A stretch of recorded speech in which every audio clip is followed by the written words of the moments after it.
Meus irmãos, hoje eu vou falar sentado porque eu estou com preguiça. Tem dias que é assim, né?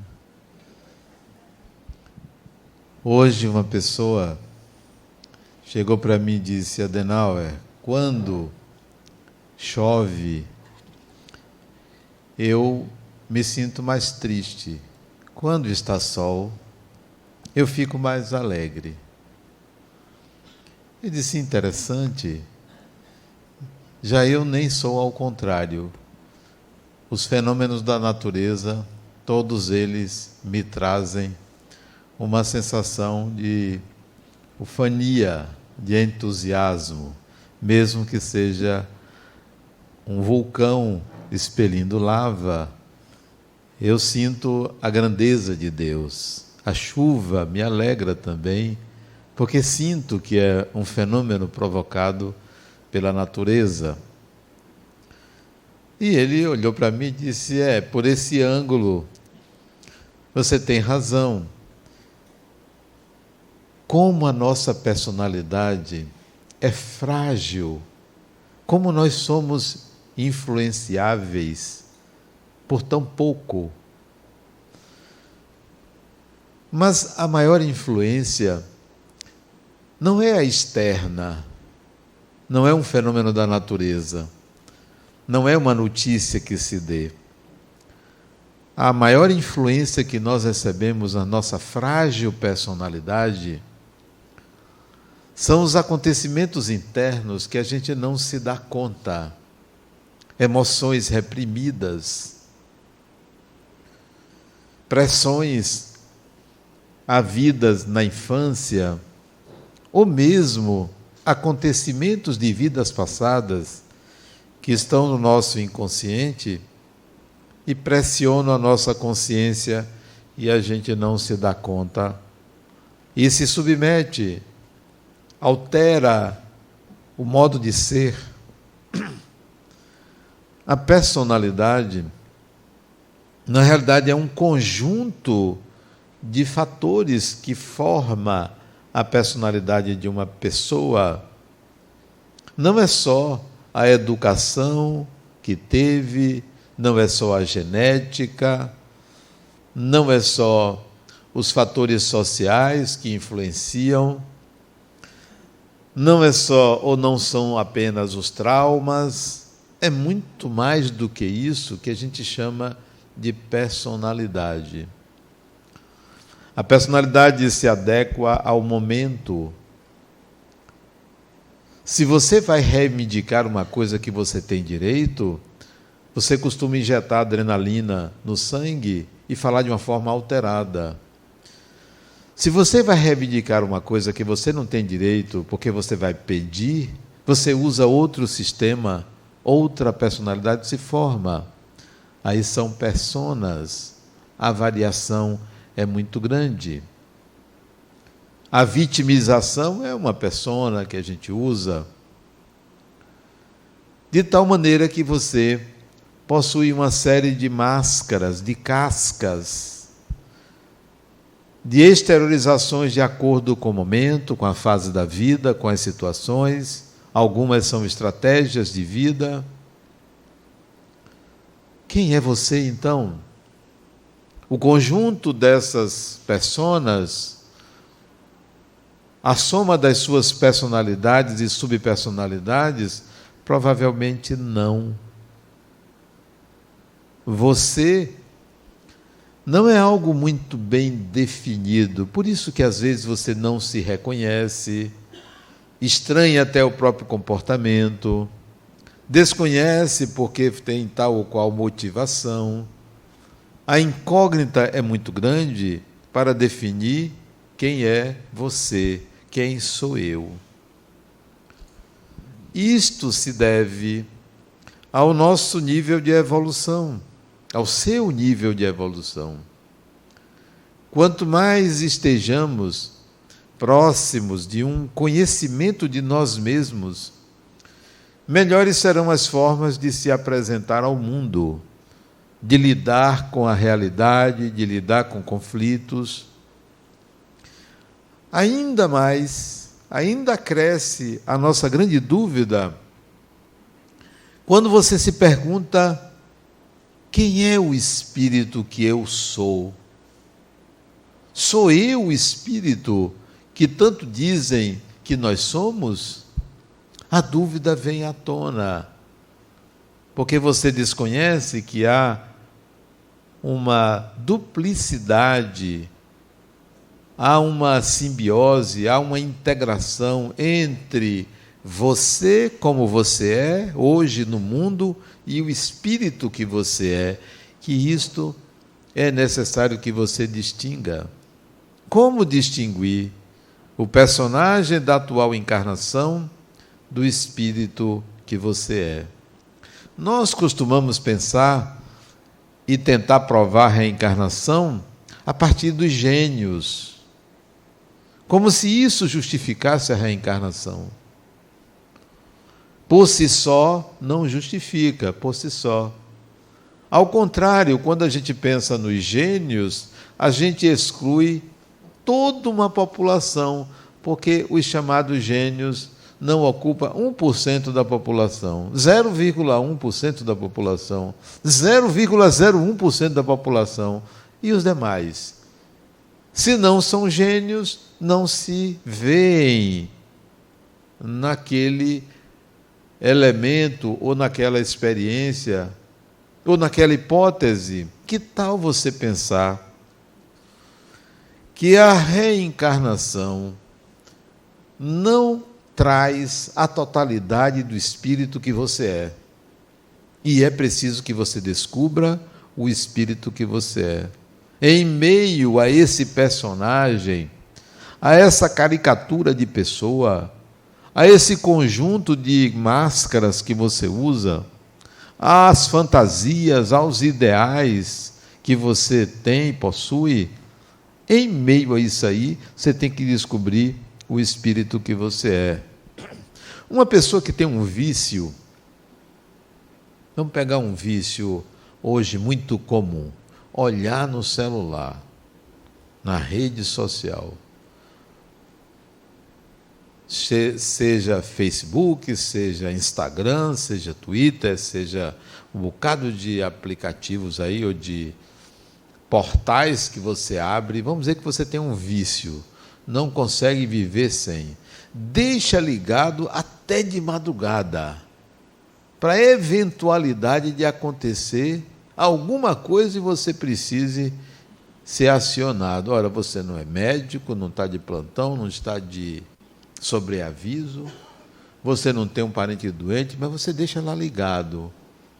Então, digamos que seja uma pessoa viciada. Você não pode dizer que é o espírito que é viciado.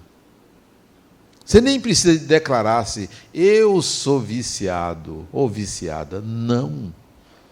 Porque este é um comportamento. O espírito não pode ser definido por um comportamento. Comportamento é diferente de tendência. Você deve avaliar quais são as suas tendências, não quais são os seus vícios.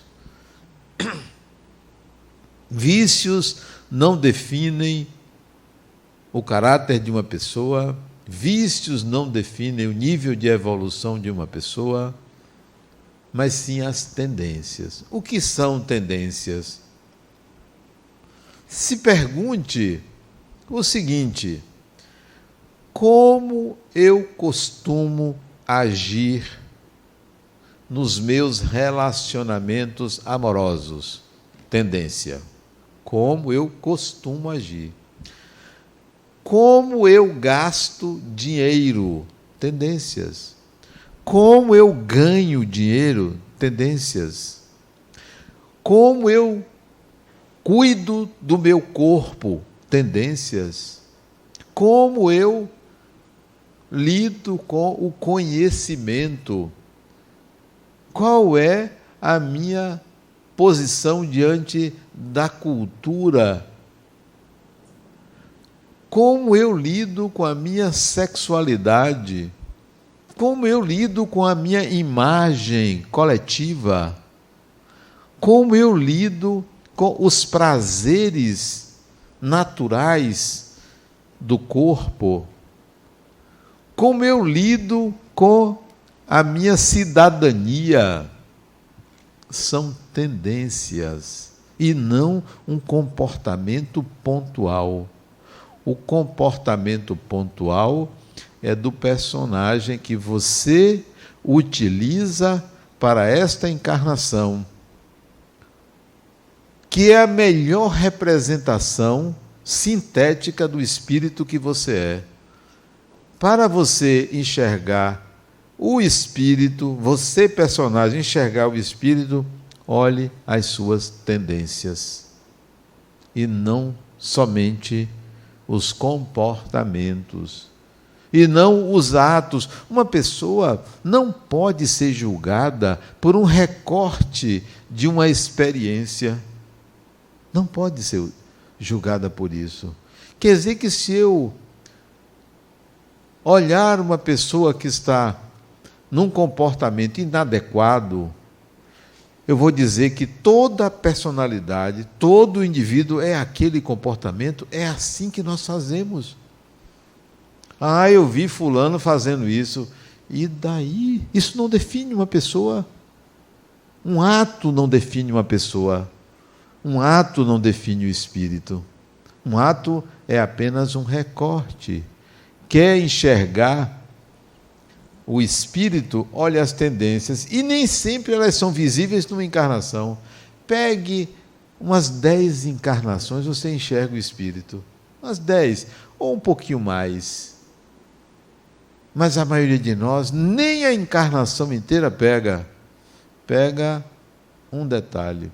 Eu fui hoje a uma reunião na Prefeitura de Salvador, tratar de assuntos ligados à educação. Depois eu fui a uma outra reunião. E uma pessoa entrou na sala, eu estava me reunindo com uma pessoa, e trouxe uma bandeja com água e cafezinho. Quando ela botou a xícara de café e botou água, eu perguntei, é água de coco? Porque era o que eu esperava, né? Ser bem servido. Você vai num lugar, você quer ser bem servido. Ela deu um sorriso e disse, não, é água. Eu disse, como é seu nome? Ela disse, Bel. Eu disse, não, o seu nome não é Bel. Me diga seu nome. Ela ficou com vergonha de dizer o nome. Não era um nome assim simples como Adenal, era um nome meio esquisito. Ela disse, não, seu nome não é Bel. E a reunião parou, claro, né? Seu nome não é Bel. Me diga seu nome. Aí ela olhou para o patrão dela, que estava ali, né? Que estava reunido com ele. Ele fez assim, pode dizer. Aí ela disse o nome dela, um nome deste tamanho. Ele disse, pois agora eu só vou lhe chamar desse nome, que não tem nada a ver com Bel. Bel não é diminutivo de nada. Ele disse, mas por que esse apelido? Ela disse, desde criança eu sou chamada de Bel. E eu me acostumei com isso. Costume, hábito, não é tendência do espírito. É costume, é hábito. Não define uma personalidade. Aí, passaram-se 50 minutos de reunião, o chefe dela pegou o telefone e pediu nova rodada de café e água. A reunião iria se estender por mais uns 40 minutos, como se estendeu. Aí ela entrou com um sorriso desse tamanho e trouxe um suco para mim. Água para ele e suco para mim. Aí disse, você caprichou, não trouxe água de coco, mas trouxe o suco. Da próxima vez, não esqueça o sanduíche. Aí ela deu risada, né? Deu risada, eu chamei pelo nome também, e ela voltou. A reunião parou por causa disso. Ele não sabia que o nome dela era aquele que ela deu. Nós tratamos os outros como os outros se mostram a gente, mas nem sempre como nós nos mostramos aos outros é quem nós somos.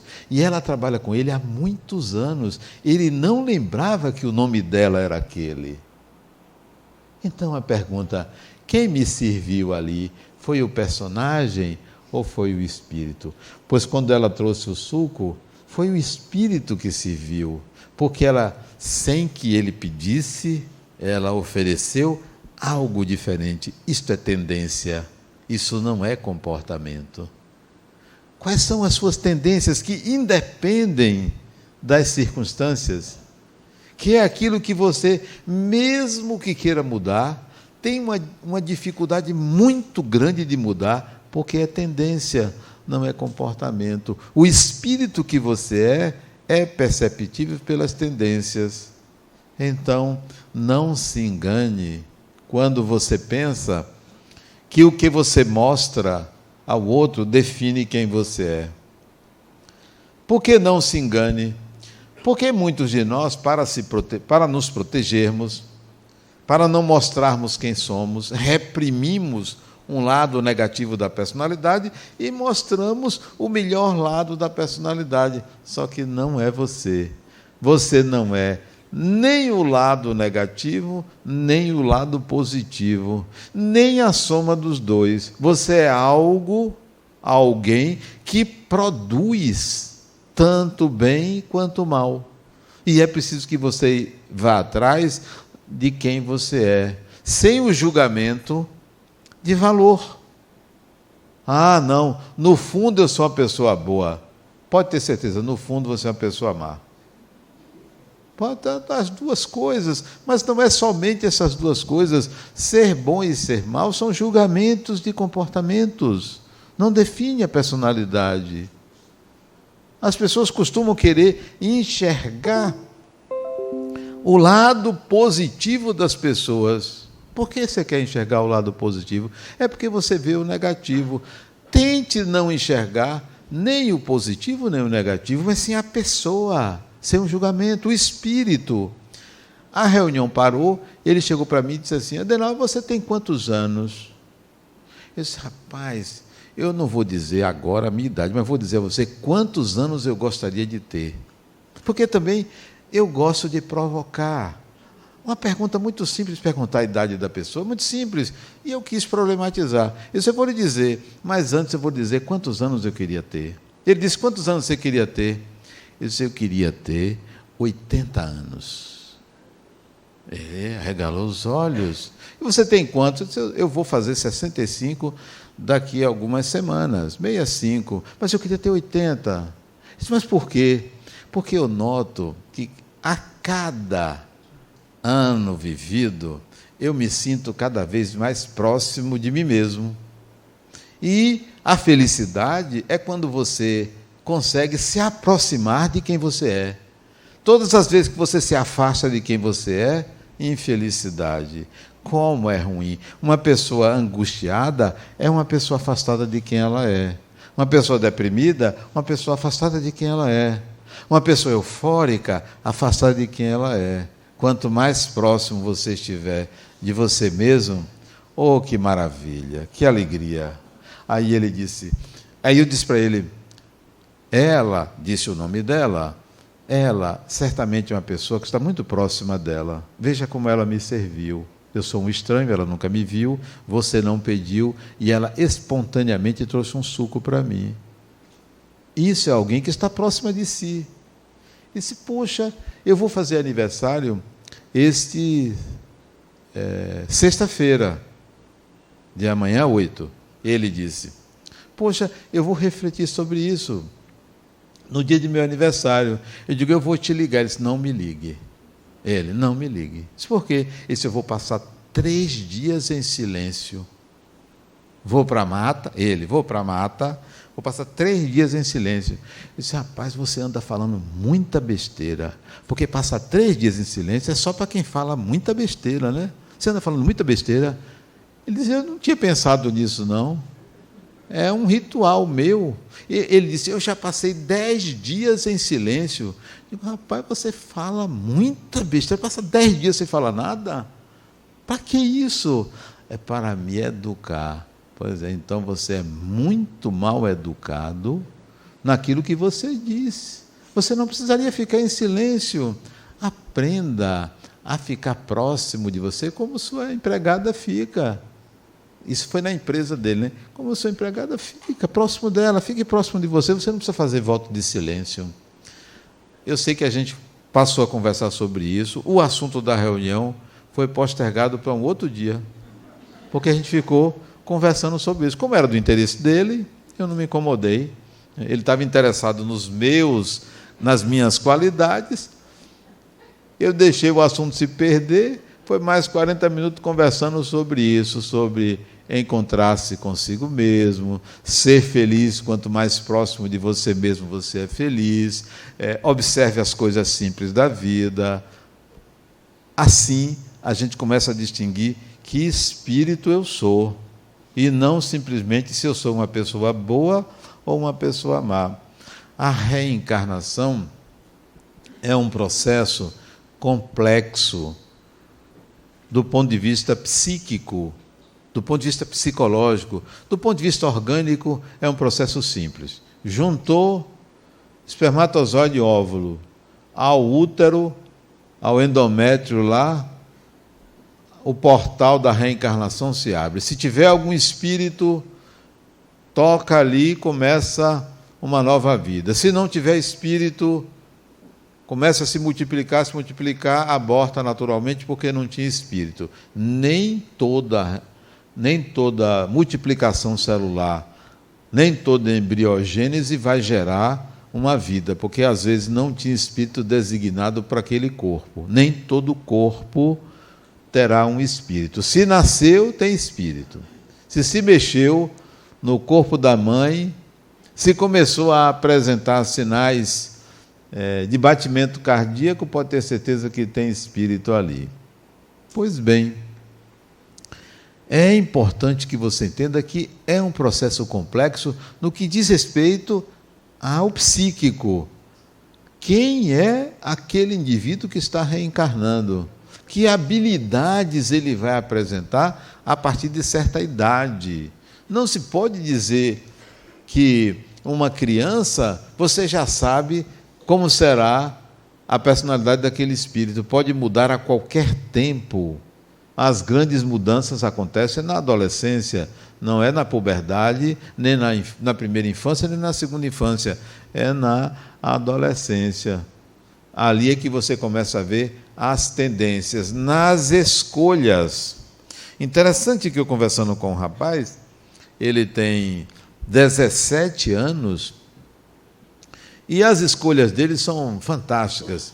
Ele, logo cedo, disse para a mãe, lá pelos 12 anos, minha mãe, eu quero aprender outro idioma.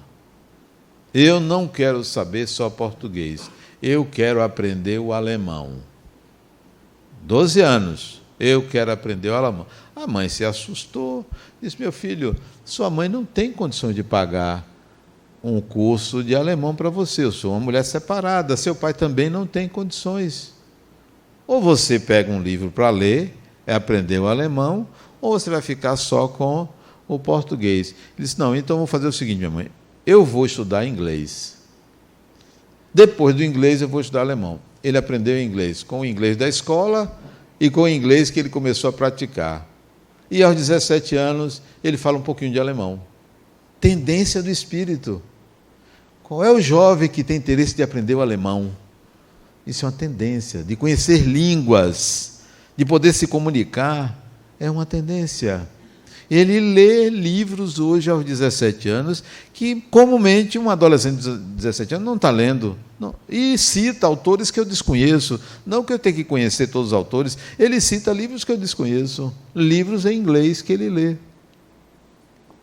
Tendências do espírito já vem com um propósito.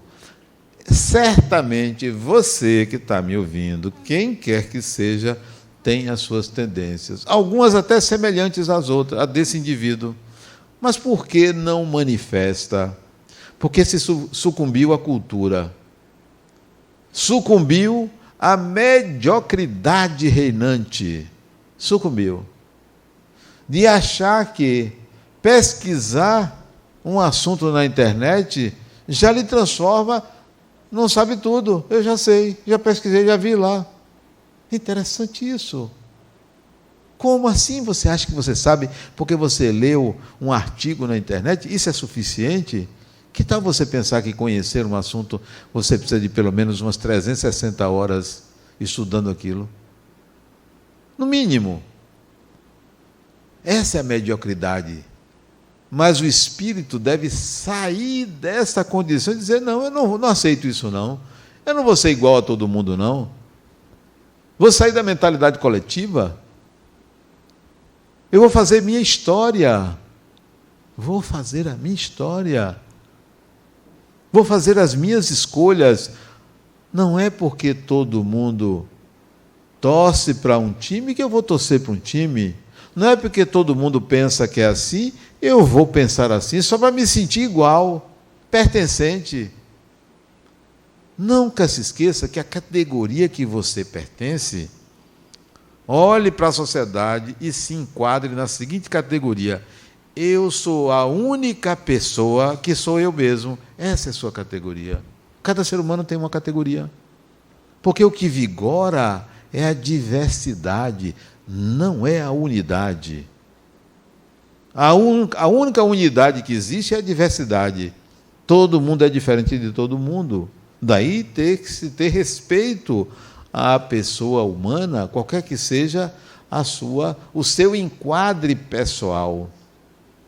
Então, observe que as suas escolhas não podem ser submetidas à escolha coletiva.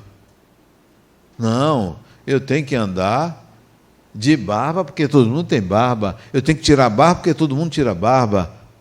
Eu tenho que usar tal roupa porque é moda. Como assim? Porque é moda. Eu fui convidado para um casamento. Um casamento luxuoso, 800 convidados. Vai acontecer ainda.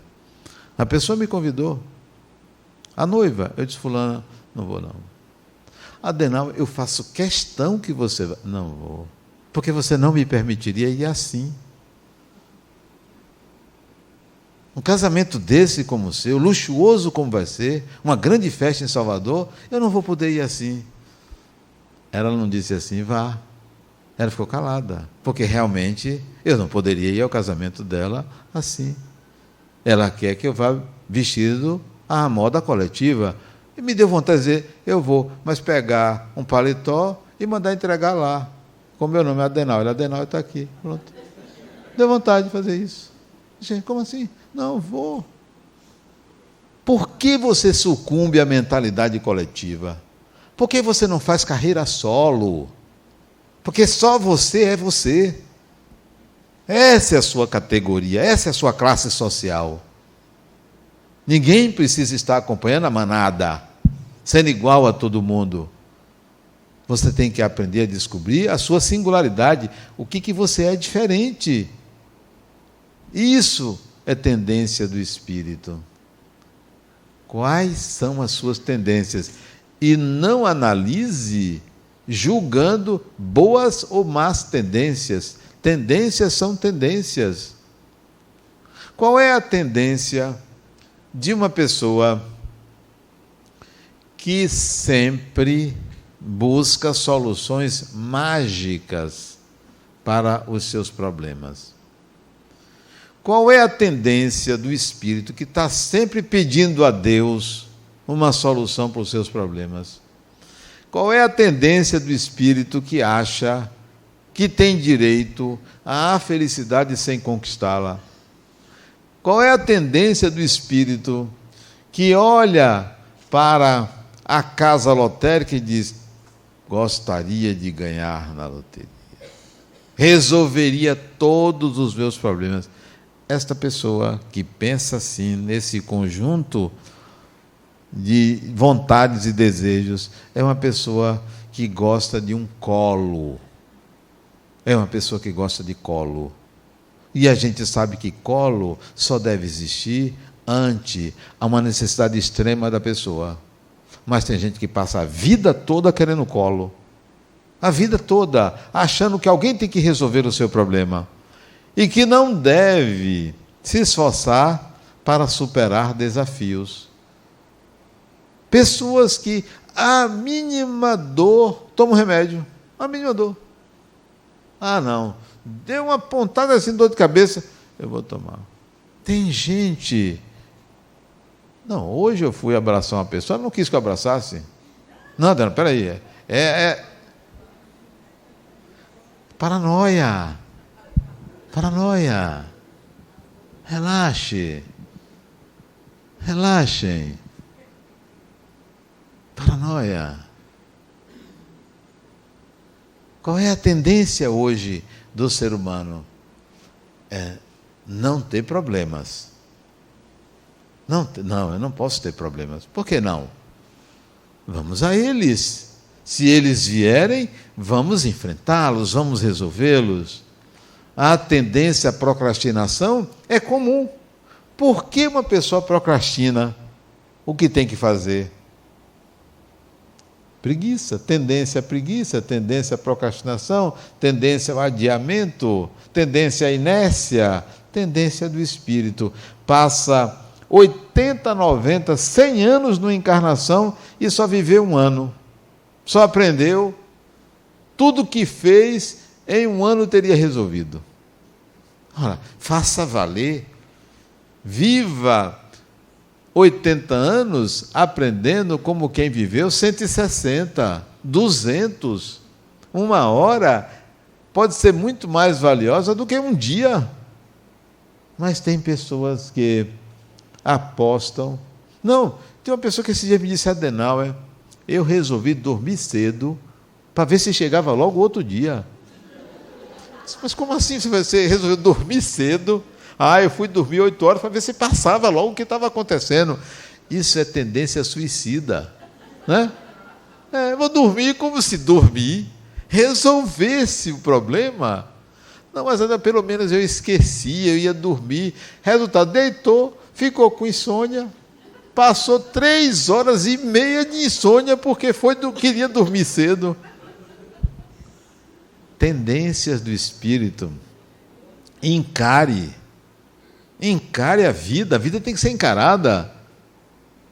A tendência do espírito deveria ser a disposição e não a espera. A espera é matar o tempo. Tendências do espírito são aquisições que você não perde. Você pode mexer na direção, mas são tendências suas. Tem pessoas que são viradas nos 30. É 30 que fala? Nos 30? Virada nos 30. Tem pessoas que dá nó em pingo d'água. São pessoas que têm tendência a resolver a própria vida. A resolver a própria vida. Não seja aquela pessoa que tem a tendência a esperar que algo aconteça. Que algo aconteça.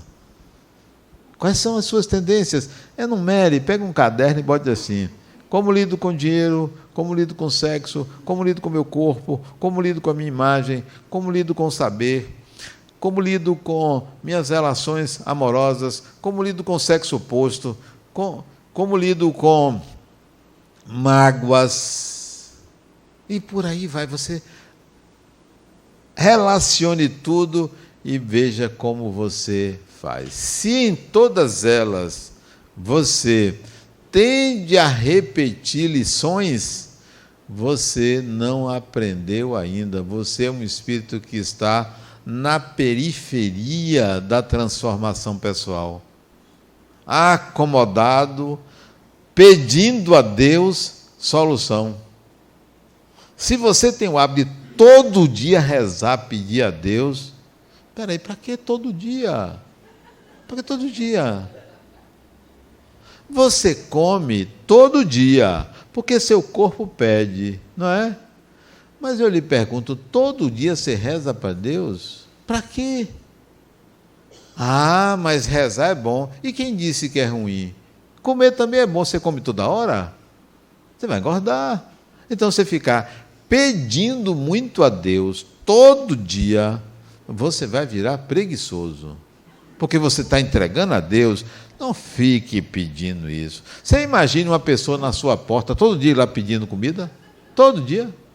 Você Um dia você vai dizer, fulano, vá na casa do vizinho, vá pedir aí do lado. Você, quer dizer, me dê uma trégua. Então Deus fica assim, me dê uma trégua, gente. Vocês ficam pedindo demais. Para que pedir tanto? Mas você vai ouvir nas instituições religiosas o quanto é bom orar, a vibração. Tudo bem, é bom. Mas que tipo de oração você faz? Pedinte? Mendigos espirituais? Não precisa. Vá lá fazer, vá lá trabalhar, vá lá resolver, vá lá enfrentar seus desafios. Não terceirize isso, não. Não jogue para Deus o que você pode fazer. Não é? Eu quero que Deus me dê saúde. Quer dizer, Deus virou um nutricionista. Deus é nutricionista. É um malbaratar o divino. Não peça saúde a Deus, não. Vá praticar esporte, vá se cuidar, vá comer bem, né? Comida saudável, seja vegano, não seja vegano. Hoje uma pessoa me perguntou o seguinte, o nome dele esqueci, a idade é fogo, né? Esqueci o nome dele, me perguntou pela internet. Por que eu me refiro às reencarnações no Brasil a partir das expedições colonizadoras portuguesas?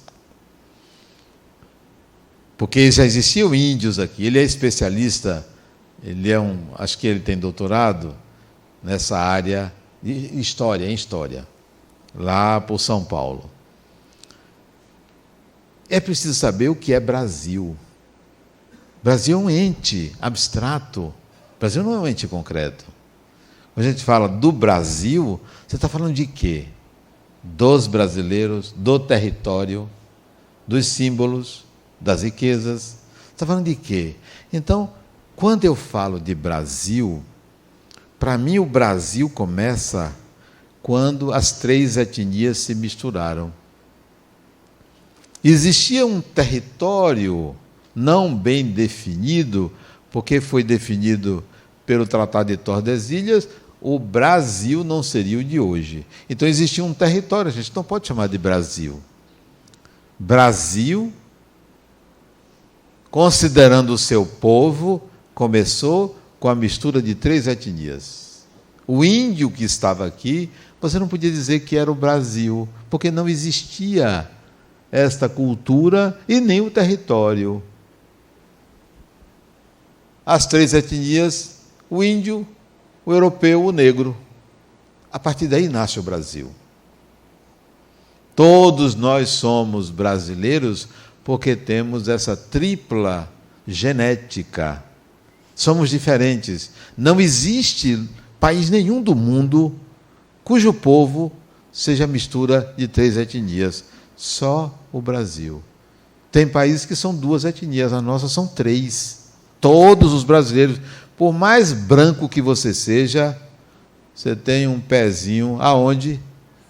Não é na cozinha, não é na senzala, não, é na sala. É o oposto. Somos mais negros e índios do que brancos. Então, você é negro, tem a pele negra? Pode ter certeza que você tem branco também nessa pele. Não existe raça pura. No Brasil não tem. Não tem. Todos somos uma mistura. Então aí começa o Brasil. Então quando eu falo que você teve 3, 4, 5, 6 encarnações no Brasil, é a partir dessa mistura. Que é recente. Quantos anos? 400? 300 anos? Não sei. Quando os negros vieram para o Brasil. Certamente nas expedições portuguesas vieram negros também. Porque a diáspora negra ela foi muito grande, se espalhou por toda a América, por toda a Europa. Não foi só pela Europa. Então, esqueci o nome dele, rapaz. Gilson, acho que é Gilson. Nós somos essa mistura. O espírito que reencarna aqui no Brasil, ele pega essa frequência tripla do DNA. Quando ele retorna e reencarna na Europa, que não tem essa frequência tripla, ele aí sai desse sistema brasileiro. Ele não pega essa mediunidade típica do Brasil, típica do brasileiro. A mediunidade no Brasil está à flor da pele. Todo mundo caiu na rede é peixe. Chegou aqui, não entendo nada disso. Meu amigo, você entrou aqui, já era. Já era. Mas eu não sei porque eu estou aqui. Eu sei, tenho certeza. Pode ter certeza. Caiu na rede é peixe. Brasileiro tem uma frequência mediúnica mais explícita, mais intensa. Qual é o país que tem mais portadores de transtorno de pânico? Brasileiro. Por quê? Sintoma de mediunidade. Transtorno de pânico, sintoma de mediunidade. Medo sem causa aparente, desconforto, suor nas extremidades. Você está captando o espiritual. Não é obsessão, não. É mediunidade, porque nem sempre mediunidade é obsessão.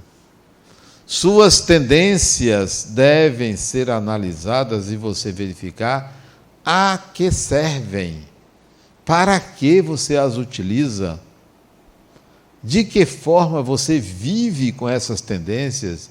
Se elas não lhe trazem crescimento pessoal, desenvolvimento, complexidade crescente, suas tendências estão lhe levando para um buraco. Mude. É difícil. Mudar comportamento é fácil. Mudar tendência é difícil. Mudar comportamento, você fuma e deixa de fumar. Isso é mudar comportamento. Mudar tendência era ansioso, não sou mais ansioso. Você mudou a causa do fumo e não o comportamento. Que adianta você? Deixou de fumar, continua ansioso e engorda. A ansiedade está ali. Não, eu vou emagrecer. A ansiedade está ali. Emagrece, vai descontar em alguém, porque a ansiedade está lá. Vai ter dificuldade. Não se afaste de você. Se procure onde é que você está. Tem gente que está debaixo da cama, tem gente que está no armário, tem gente que está correndo, está andando, tem gente que está beata de centro espírita. Onde é que você está? Fique na sua. Qual é a sua? Você nem sabe. De repente a sua é ficar olhando para a vida dos outros. Você não está na sua. Você fica ali olhando o Facebook, fica navegando de página em página, não está na sua. Você quer fazer uma pesquisa? Faça, veja, vai e volte. Mas tem gente que vai, para voltar é uma dificuldade muito grande.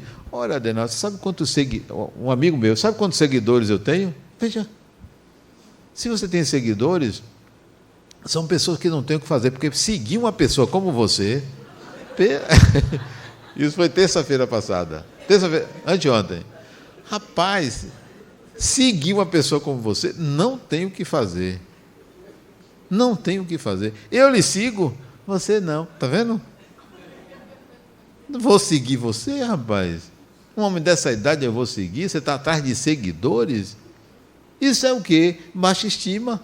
Quem quer muitos seguidores? É baixa estima.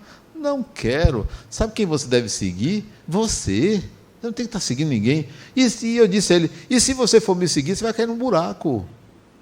É um abismo muito grande. Você tem coragem de fazer o que eu faço? Você tem coragem de passar pelo que eu passo? Então, meu amigo, não me siga não. Você vai cair. Siga você, se procure. Não sei o que eu sou. Pois é, você está perdido. Vá procurar você. Veja se você está na cozinha, dentro de uma lata de salsicha. Veja se você está dentro de um livro. Onde é que você está? Não, você está na do outro. Você está no que a sociedade exige de você. Pode exigir de mim? Nada. Não vou atrás disso. A pessoa chega para mim, Adenauer, antes de vir a você, eu pesquisei tudo sobre você. Olha, gosta de ver a vida alheia. Não tem o que fazer. Isso foi mesmo. Eu achei muita coisa sobre você. Pois é, fulano. Eu nem sei. Nem sei o que dizem de mim. Eu sei o que é que eu penso de mim.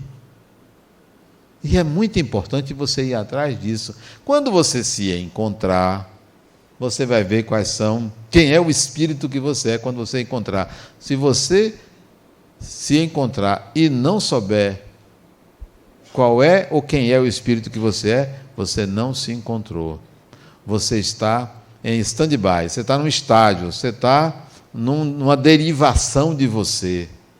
Porque no dia que você se encontrar com você mesmo, vai ser o pior dia da sua vida.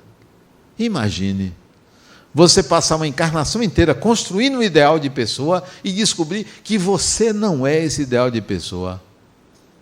É uma debacle. É um confronto muito violento. E se você chegar a esse ponto, a partir daí, será o melhor dia da sua vida, porque você vai começar diferente. Diferente. Você vai se ver de outra forma. E a melhor maneira de você procurar você é instalar um app na sua cabeça. É app que chama? App, sei lá. Um app na sua cabeça. Você bota no celular, bota na sua cabeça um app assim, ó, que diz assim: para eu me encontrar comigo mesmo, eu preciso acessar o espiritual. Eu preciso ter uma percepção espiritual da vida. Eu não estou falando uma percepção espírita da vida, não.